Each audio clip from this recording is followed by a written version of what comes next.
What do we got for the housing provider tip of the week here?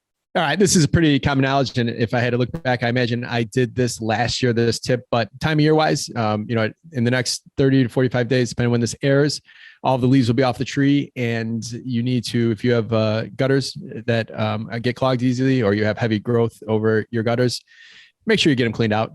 Cleaning gutters is probably one of the cheapest like maintenance activities. I mean, a couple $100 and for an average size Chicago property, and you can just prevent so much. I mean, for those of you out of state investors or local, we've all made the mistake of not cleaning out the gutters, and we've let the water build up or back up and freeze and thaw, and all of a sudden the ice literally will push up underneath your shingles between the gutter and the roof line and create issues where you have leaks. So make sure, it's such a cheap way to avoid a lot of silly water issues later on. So make sure you're getting your gutters cleaned if it's necessary this year.